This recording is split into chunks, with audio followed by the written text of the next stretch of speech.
Well, hey, Be Joyful Church. Hope you're doing well. This is the time when I would typically give you a preview for the Sunday message that's coming. But I feel like it's really important to take one more look back at the passage that we studied last week in Colossians in our series, Above All Else. And there's a point that Paul is pressing. He's encouraging us to grow in maturity.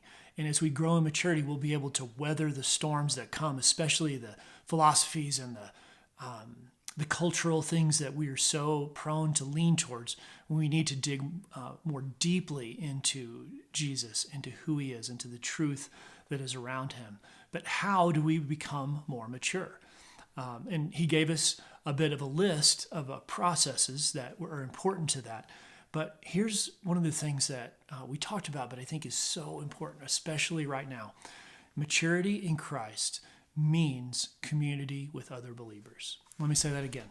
Maturity in Christ, and I'll say it this way, always means community with other believers. Let me read you a little bit. This is from Colossians 2, verse 1.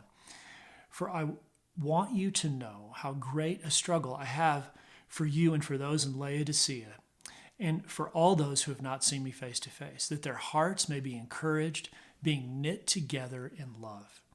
And then in verse 6, therefore, as you receive Christ as Lord, so walk in him, rooted and built up in him, established in the faith, just as you were taught, abounding in thanksgiving. So, as we looked at during the message last week, he says, walk in him, be rooted in him, be built up, established in faith, abounding in thanksgiving. What do all of these things have to do with community?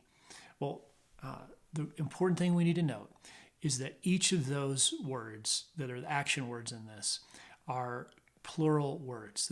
It means that they're done together. Walk together in him. Be rooted and built up together in him. Be established in faith together. Give thanks together. All of these are plurals. They're things we do together that our hearts may be encouraged and we may be built up together, knit together in love.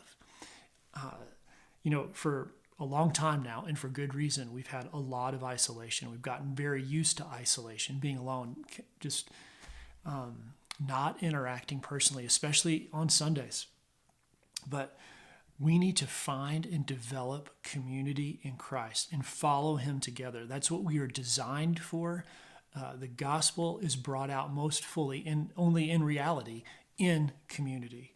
So I want to ask you this. What specific effort can you make to grow spiritually by connecting with other believers in community?